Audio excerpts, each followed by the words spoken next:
Tapi mungkin itu memang jalan salib saya.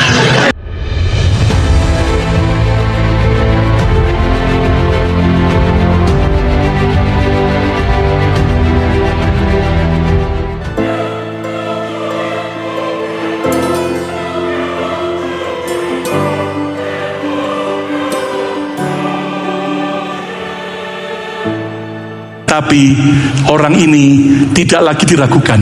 Beliau adalah seorang yang membela kekristenan di Indonesia. Beliau adalah seorang yang membela kekristenan di Indonesia. Kita sambut hormat, inilah Pak Permadi Arya atau Abu Janda. Wow, welcome. Puji Tuhan. Terima kasih Pak Gem, terima kasih. Shalom. Pak Gem, terima kasih untuk memberikan kesempatan saya untuk kesaksian. Nama saya Permadi Arya, Abu Janda. Mungkin kalau bapak-bapak, ibu-ibu ada yang belum tahu saya ini influencer di Indonesia, influencer sosial media yang fokus saya cuma satu. Fokus saya itu memberikan pelayanan kepada jemaat umat Kristen yang mengalami kasus intoleransi, mengalami persekusi, yang ditolak gerejanya, yang dibubarin ibadahnya. Kalian tidak tahu betapa diberkatinya kalian punya gereja yang bagus. Pak Gembalanya ganteng lagi. Setuju kan Pak Gembalanya ganteng? Setuju? Tepuk tangan dulu Pak Gembala. Kalian bisa ibadah kapan kalian mau. Saudara-saudara di tanah air belum seberuntung kalian. Masih banyak saudara-saudara di tanah air yang mau ibadah aja susah. Mau ibadah aja diusir-usir. Tapi itu orang Kristen di tanah air, Bu. Karena saya ini kan yang saya urusin memang itu. Saya memang selama 3 tahun ini yang saya suarakan itu adalah itu. Setiap saya posting, setiap viral, malah saya diingetin sama orang Kristen. Sabar Pak, udah Pak. Ini memang jalan penderitaan kami Pak. Ini memang kami harus ikut memikul salib untuk merasakan penderitaan Tuhan Yesus. Jadi sampai sekarang ini, bayangkan Pak, setiap bulan ada orang Kristen diusir, ada orang Kristen, jemaat Kristen yang dibubarin ibadahnya, ditolak gerejanya. Bayangin kalau orang Kristen panasan coba. Ini udah waktunya kita cabut pedang aja apa nih? Hah? Bayangin kalau kayak gitu, apa kira-kira yang terjadi? Apa kira-kira yang terjadi Pak? Perang Pak. Jadi sampai hari ini belum terjadi konflik agama. Itu adalah berkat kalian ini. Berkat kalian yang ajarannya penuh cinta kasih, bahkan kepada musuh pun kalian diperintah untuk mengasihi. Itu tadi bab minoritas tertindas. Jadi saya bersaksi itu memang sedang terjadi. Tadi yang kedua apa? Pak Gembala izin? Diskriminasi. Saya hari ini juga bersaksi bahwa diskriminasi bukan cuma penindasan minoritas, tapi diskriminasi pun sedang terjadi. Bapak-bapak, ibu-ibu, mungkin banyak dari kalian yang tidak tahu tahun banyak pendeta di tanah air yang dipenjara karena mewartakan firman Tuhan. Tahun 2012 tahun 2012 ada pendeta Heidi Eugene dipenjara kena pasal penistaan agama. Tahun 2022 ada pendeta Gratia Pelo itu juga dipenjara karena penistaan agama, kena pasal penodaan agama. Yang baru-baru ini 2026 itu ada namanya pendeta Yusuf Manubulu, itu dipenjara kena pasal penistaan agama. Mereka semua dipenjara karena mereka dianggap menyinggung agama Islam. Bukan cuma itu. Mungkin jemaat sini tahu nggak bahwa bersama kalian di Amerika ini ada 3 apologet Indonesia yang harus kabur ke Amerika demi menghindari dipenjara oleh pasal penistaan agama. Tapi mereka semua tinggal di West Coast, di California semua. Satu ada namanya Pak Saifuddin Ibrahim, pernah dengar? Jadi beliau komentar sesuatu, mau dipenjara, akhirnya terpaksa harus tinggal di Amerika, nggak bisa pulang. Ada satu lagi, ini terkenal, pasti kalian tahu, namanya Edis TV. Pasti pada tahu. Itu juga sama, Bu. Itu harus tahun 2023 Edis TV harus relokasi ke Amerika karena mau dipenjara, dicari-cari polisi. Ada satu lagi, mungkin kalau ini kurang terkenal, tapi namanya Sofiatul. Pernah dengar? Itu juga sama. Jadi saya bersaksi, Pak Gem, diskriminasi itu memang ada. Sementara kalau dari pihak Islam, banyak sekali ustadz-ustadz mu'alaf itu, mungkin pasti pernah dengar, ada yang namanya Donditan. Pernah dengar? Itu kerjanya ngejelek-jelekin Kristen. Tidak ada. Jadi kalau dari pihak Kristen kok menyinggung agama Islam, dari pihak Kristen menyinggung agama Islam, kena pasal penistaan agama. Tapi kalau dari pihak Islam nyinggung Kristen, bebas, aman, dengan dalih dakwah. Termasuk saya sendiri, Bu. Izin Pak Gem. Jadi saya mau cerita. Saya cerita nasib kawan-kawan tadi, kawan-kawan apologet di Amerika. Sebenarnya saya juga bernasib kurang lebih serupa.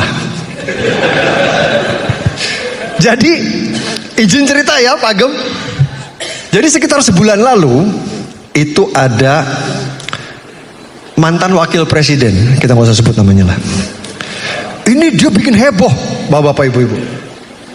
Dia bikin heboh gara-gara dia ngomong gini. Tadi Pak Gembala juga ada ngomong tuh. Dia ngomong Islam dan Kristen percaya bahwa membunuh musuh dapat pahala, katanya. Kristen juga begitu, membunuh orang Islam dapat pahala. Itu orang Kristen marah semua, Pak Gembala. Pendeta-pendeta sampai bikin video. Wah, ini fitnah keji.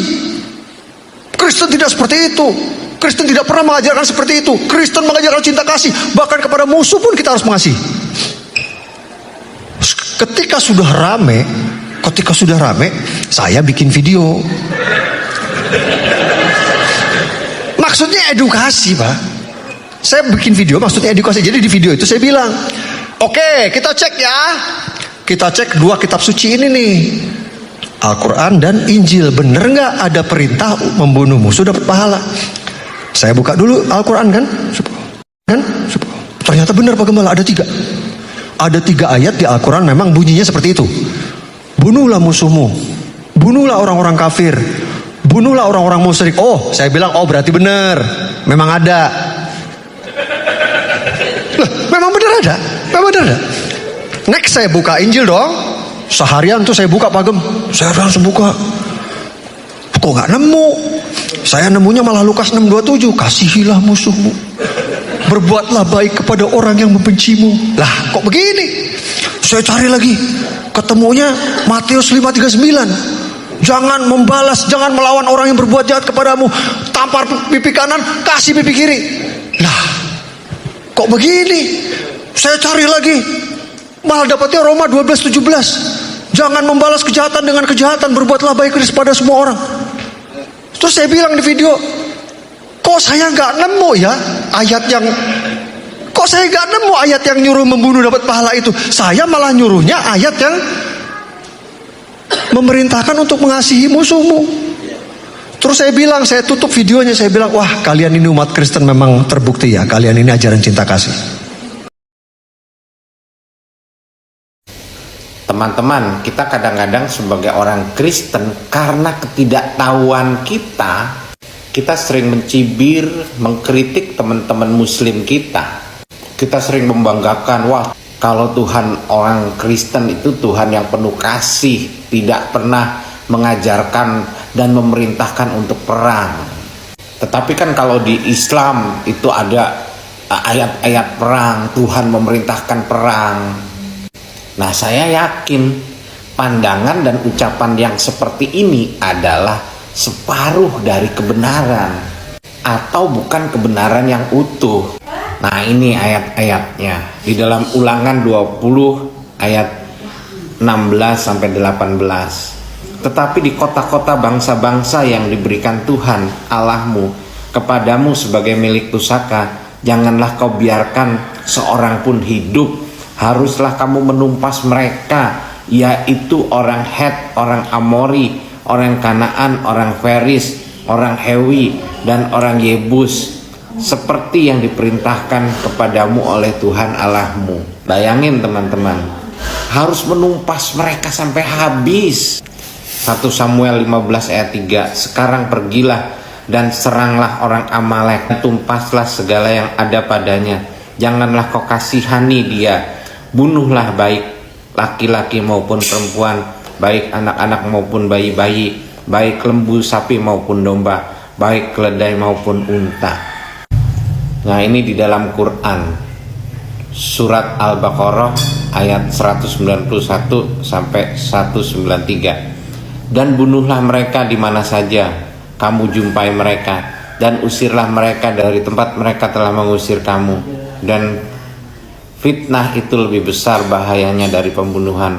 Dan janganlah kamu memerangi mereka di Masjidil Haram, kecuali jika mereka memerangi kamu di tempat itu. Jika mereka memerangi kamu, maka bunuhlah mereka. Demikianlah balasan bagi orang-orang kafir. Jadi di dalam 2 kitab ada perintah tentang perang. Makanya kita nggak boleh ngomong sembarangan. Saya yakin dan percaya di dalam Alkitab perintah perang itu juga ada sebab musababnya, ada alasannya, ada konteksnya kenapa itu harus terjadi. Demikian juga di dalam Al-Quran pasti ada sebab akibatnya. Kalau mereka menyebutnya asbabun nuzulnya, jadi asal usul kenapa itu harus terjadi. Ya, bahasa sederhananya adalah konteksnya apa. Jadi saya yakin kalau kita belajar benar-benar dari hati nurani yang benar, hati nurani yang murni, dengan kejujuran, saya percaya kita justru bisa mempelajari agama masing-masing dengan baik dan benar.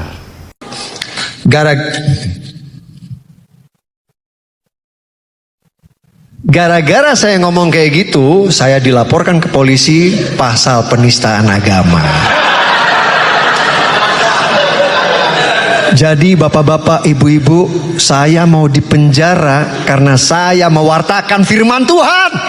Jadi bapak-bapak, ibu-ibu, saya mau dipenjara karena saya mewartakan firman Tuhan.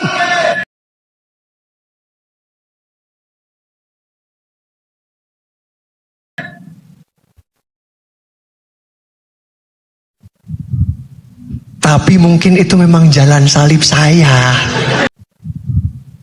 Tapi mungkin itu memang jalan salib saya. Abu Janda mengatakan fokusnya dia, tujuannya dia cuma satu, membela orang-orang Kristen yang mendirikan gereja di perkampungan Muslim yang diintimidasi, yang dipersekusi, yang dipersulit. Kemudian dia mengatakan akibat pembelaannya kepada Kristen dan selalu menyerang Islam, dia dilaporkan ke polisi. Itulah jalan salibnya. Dia mengatakan itu, bahwa itu adalah jalan salibnya dia. Dari kedua pernyataan ini, jelas dia seorang Kristen. Karena tidak ada Muslim yang gigih membela Kristen dan menyatakan perbuatannya adalah jalan salibnya. Banyak Muslim yang berbicara di gereja, tetapi tidak ada yang mau memakai pakaian berlambang salib di dada. Itu tidak ada. Dengan pernyataan ini, dia sudah memproklamirkan imannya bahwa dia seorang Kristen. Terima kasih Pak Gembala. Terima kasih. Wow, terima kasih Pak Permadi. Saya percaya bahwa upahnya besar di surga. Amin. Tepuk tangan yang meriah bagi Tuhan Yesus.